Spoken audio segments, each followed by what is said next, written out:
Dimitri Salita sees a future in Wilder versus Miller. Let's talk. Push the weight in our flex. Flex. The live is one in the six. With the runner boy, you nigga, no question. You will run a motherfucker high stepping. Hey, you never had a big enough weapon. Motherfucker never learned your lesson. I'm a 88 pack nigga. I'm a 88 pack nigga. I mean, day walker, drink blood, fangs out, full moon, motherfucker change like a hoe. I'm just a nigga from the hood trying to stack a little cheddar for the money. Drew Titan Bronx on deck. Shout out to the body LDBC. I guess on paper, there's some marketability here, I guess, depending on who says what and who does what. But I heard some things as to why this really doesn't make any sense. And there's a lot of parts in this. But I'll share the article. It's on Boxing Scene. The link will be in the description. I'll read some of this. Talk about Jerrell Miller's last performance against Daniel Dubois, who stopped Jerrell Miller in the Day of Reckoning bout event in Saudi. Dimitri Salita still feels that Jerrell Miller's career can be rebuilt. In this article, they referred to Jerrell Miller as a disgraced heavyweight. I mean, these are strong words. Let me read this. The disgraced heavyweight lost his undefeated record in December when he was stopped by Daniel Dubois in Riyadh, Saudi Arabia. Right?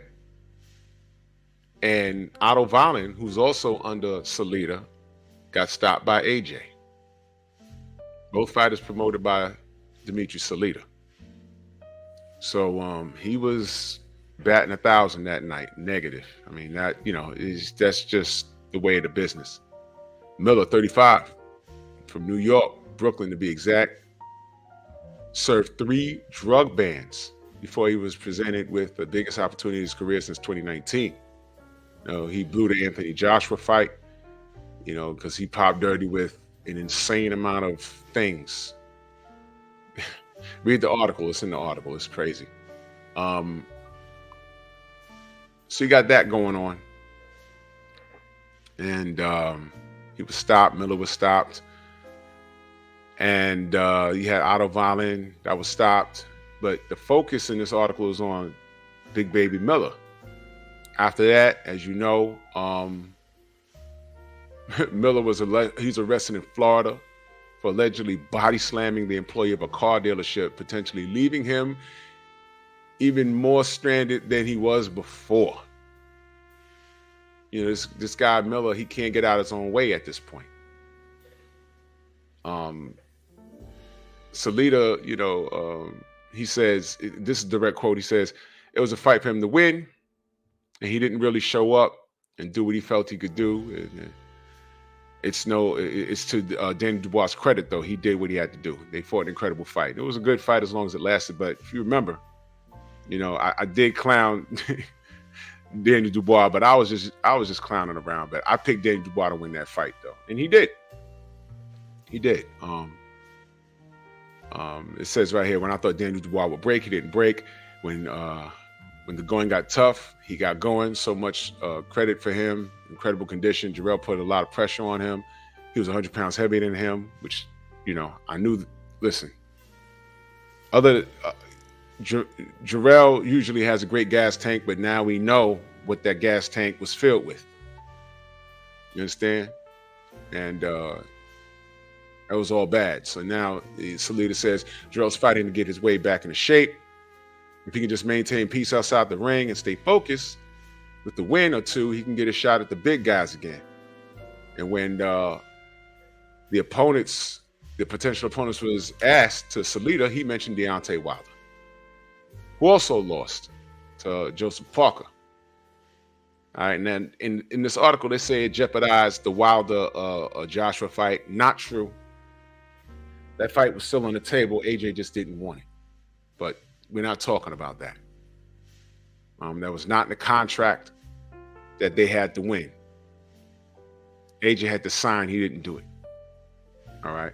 Look it up. He wants to bring Miller back in May or June. They had a conversation about him fighting on March 8th on the Ngannou AJ undercard, but he couldn't travel. You understand? And and he had to recover from the Dubois fight. So they're looking at May or June, and he's mentioning Deontay Wilder's name. Have they been in contact with Deontay's camp? I don't know. Got to ask Tay Jones. I don't know. I haven't spoken to Tay about that. Says here that he says, my hope is that he learns from his experience, gets better, comes back and gives another shot. Gives it another shot. At the end of the day, it's up to Jerrell. He has talent. He has personality. He's getting opportunities. So it's up to Jerrell to put his best foot forward. Be the best he can be. Like I said, the link will be in the description. Now, here's my personal opinion. These guys have history already.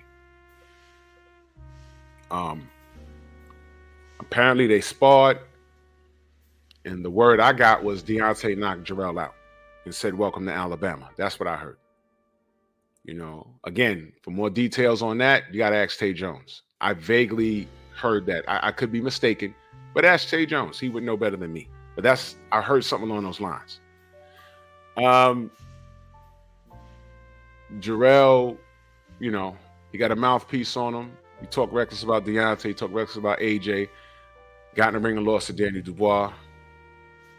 Who is he without the narcotics in his system? I would like to see him lose that 100 pounds.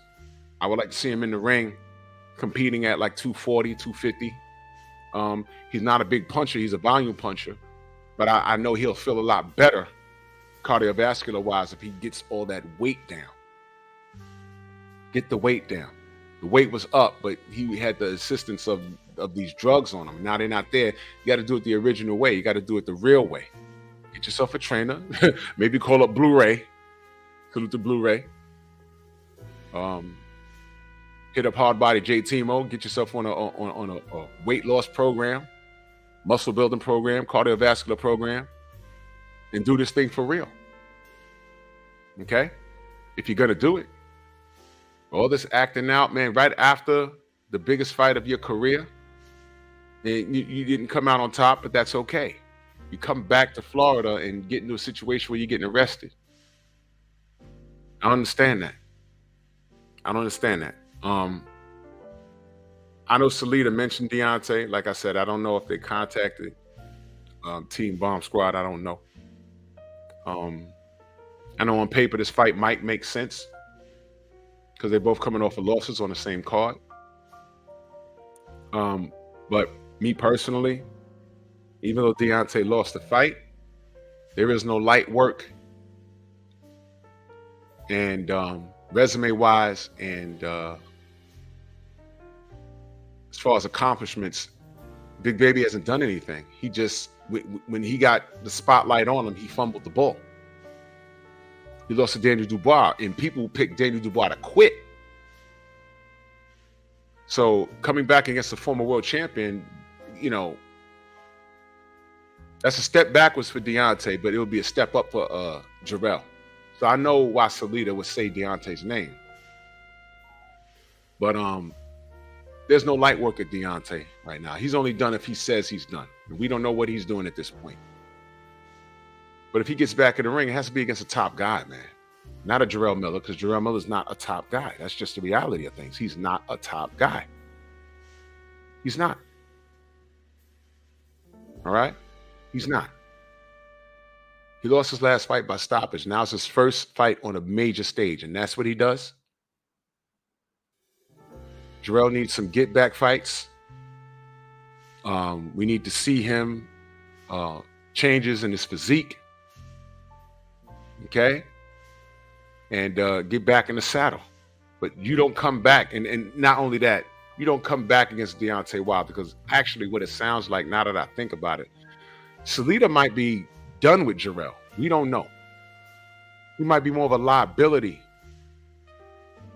than an asset to his company.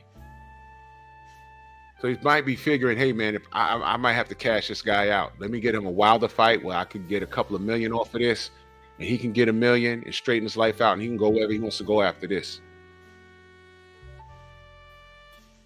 He can do what he wants after this, because I can't. This is a risk. I'm going to tell you something. He lost to Dubois. He gets in there with Deontay. I'm not picking Jerrell to beat Deontay. You saw how Dubois was hitting him at the end of the fight?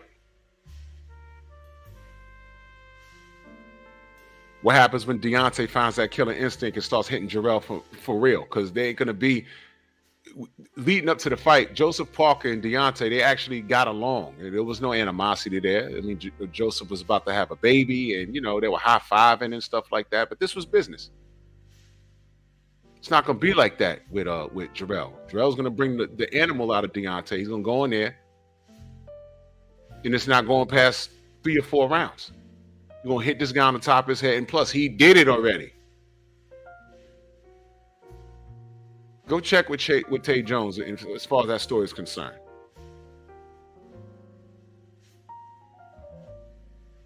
So you mess around, Salita might be wanting to cash him out.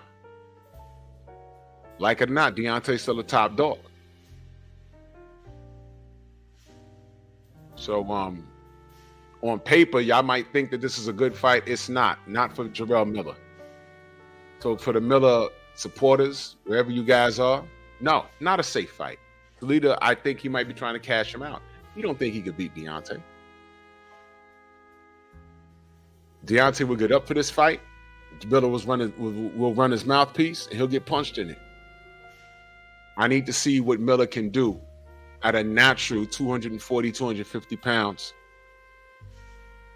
Off the drugs, with a real gas tank.